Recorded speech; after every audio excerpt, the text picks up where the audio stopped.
Hello dears, welcome to തണ്ട kitchen recipes.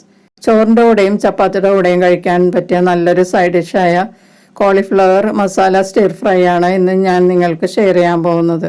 വളരെ സിമ്പിളായിട്ട് നമുക്കിത് ഉണ്ടാക്കിയെടുക്കാം. നല്ല ടേസ്റ്റിയുമാണ് ഇത്. ചോറിൻ്റെ കൂടെ കഴിക്കാൻ നല്ലൊരു സൈഡ് ഡിഷാണ്. പിന്നെ ചപ്പാത്തിയുടെ ഉള്ളിൽ റോൾ ചെയ്ത് കഴിക്കാനും വളരെ നല്ലതാണ്. പിന്നെ ഇത് ബ്രെഡിനുള്ളിൽ സാൻഡ്വിച്ച് ആയിട്ട് ഉപയോഗിക്കാനും വളരെ നല്ലതാണ്. ചീസൊക്കെ വെച്ച് കഴിച്ചാൽ നല്ല ടേസ്റ്റാണ്. അപ്പോൾ ഇതെങ്ങനെയാണ് തയ്യാറാക്കുന്നതെന്ന് നോക്കാം. ഞാനിവിടെ 500 ഗ്രാം കോളിഫ്ലവറാണ് എടുത്തിരിക്കുന്നത്. ഇത് അതിൻ്റെ ഇതളുകൾ എടുത്തിട്ട് നന്നായിട്ട് ക്ലീൻ ചെയ്ത് വെച്ചിരിക്കുകയാണ്. ഈ കോളിഫ്ലവർ ഇതുപോലെ ഒരു ചോപ്പറിലിട്ടൊന്ന് ചോപ്പ് ചെയ്തെടുക്കണം. ഇതിലല്ലെങ്കിൽ നിങ്ങൾ ഉപയോഗിക്കുന്ന ഏതെങ്കിലും ചോപ്പറിലിട്ട് ചോപ്പ് ചെയ്തെടുക്കണം. ഈ ചോപ്പറിൽ ഇതുപോലെ കുറേശ്ശെ ഇട്ട് ഒന്ന് വലിച്ച് ചോപ്പ് ചെയ്തെടുക്കാൻ എളുപ്പമാണ്. പെട്ടെന്ന് നമുക്കിത് ചോപ്പ് ചെയ്തെടുക്കാനും പറ്റും. ഞാനിതുപോലെയാണ് ചോപ്പ് ചെയ്തെടുക്കുന്നത്. കുറേശ്ശെ ഇട്ടിട്ട് 2-3 വലിക്കുമ്പോൾ തന്നെ ഇത് നന്നായിട്ട് പൊടിഞ്ഞു കിട്ടും. ഒത്തിരി പീര പോലെ ആകരുത്, കുറച്ചൊക്കെ ചെറിയ ചെറിയ കഷ്ണങ്ങളാക്കി ചോപ്പ് ചെയ്തെടുത്താൽ മതിയാവും.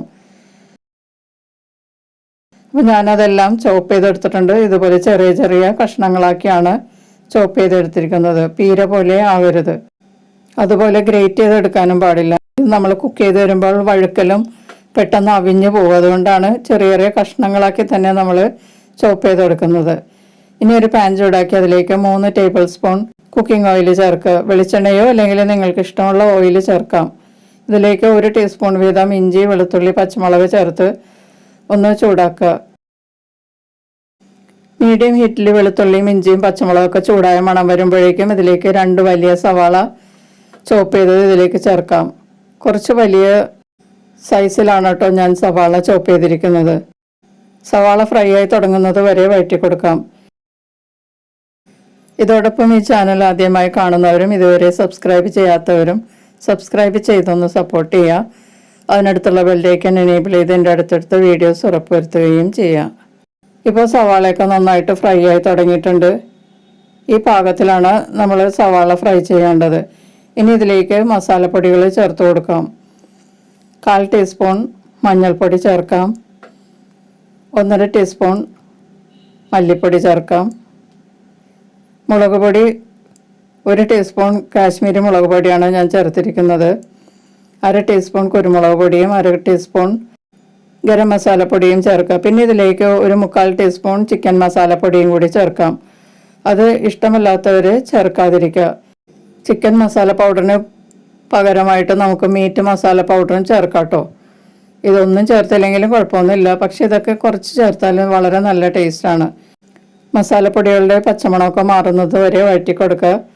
അതിനുശേഷം ഇതിലേക്ക് 2 മീഡിയം വലിപ്പത്തിലുള്ള തക്കാളി ചേർത്ത് ആവശ്യത്തിന് ഉപ്പും കൂടി ചേർത്ത് നല്ലതുപോലെ വീണ്ടും വഴറ്റി കൊടുക്കുക. തക്കാളിയിൽ വെള്ളമൊക്കെ വറ്റി നല്ല സോഫ്റ്റ് ആകുന്നത് വരെ വഴറ്റി കൊടുക്കണം. ഇപ്പോൾ തക്കാളിയിൽ വെള്ളമൊക്കെ വറ്റി നല്ല സോഫ്റ്റ് ആയിട്ടുണ്ട്. നല്ല കുഴഞ്ഞ പാകത്തിൽ ഈ മസാല റെഡി ആയിട്ടുണ്ട്. തക്കാളി കഷ്ണങ്ങളൊന്നും കാണാത്ത രീതിയിൽ ഇത് നല്ലതുപോലെ കുക്ക് ചെയ്യുക. ഇതിലേക്ക് ഇനി കുറച്ച് വേപ്പില ചേർത്ത് ഒന്ന് വഴറ്റി കൊടുക്കാം. വേപ്പില ചേർത്ത് ഒന്ന് വഴറ്റിയതിന് ശേഷം ഇതിലേക്ക് നമ്മൾ ചോപ്പ് ചെയ്ത് വെച്ചിരിക്കുന്ന കോളിഫ്ലവർ ചേർത്ത് കൊടുക്കാം. ചെറിയ ചെറിയ പീസസ് ആയിട്ടാണ് കോളിഫ്ലവർ ചോപ്പ് ചെയ്തെടുക്കേണ്ടത്. പീര പോലെ ആകരുത്. കുക്ക് ചെയ്ത് കഴിയുമ്പോൾ കോളിഫ്ലവറൊക്കെ നല്ല ക്രഞ്ചി ആയിട്ടിരിക്കണം. അതാണ് നല്ലത്. ഒത്തിരി പീര പോലെ ആയി നമ്മൾ പൊടിച്ചെടുത്താൽ കുക്ക് ചെയ്ത് കഴിയുമ്പോൾ കോളിഫ്ലവറൊക്കെ കുഴഞ്ഞ രൂപത്തിലായി പോവും. അത് അത്രയ്ക്ക് ടേസ്റ്റ് അല്ല അങ്ങനെ എടുത്താൽ. അതുകൊണ്ട് നല്ല ക്രഞ്ചി ആയിട്ടിരിക്കാൻ വേണ്ടിയിട്ട് നല്ല ചെറിയ ചെറിയ കഷ്ണങ്ങളാക്കി തന്നെ പൊടിച്ചെടുക്കുക. ഇതിലേക്ക് വേണ്ട ഉപ്പ് ചേർത്ത് കൊടുക്കാം. കോളിഫ്ലവറിനുള്ള ഉപ്പ് നമ്മൾ ചേർത്തിട്ടില്ലായിരുന്നു. കോളിഫ്ലവറിന് വേണ്ട ഉപ്പ് മാത്രം ഇപ്പോൾ ചേർത്തിട്ട് നല്ലതുപോലെ ഒന്ന് മിക്സ് ചെയ്യുക. മൂടി വെക്കാതെ തുറന്ന് വെച്ച് അതിനെ ഒരു 5 മിനിറ്റ് മീഡിയം ഹീറ്റിൽ ഇളക്കി കൊടുത്ത് ഫ്രൈ ചെയ്യുക.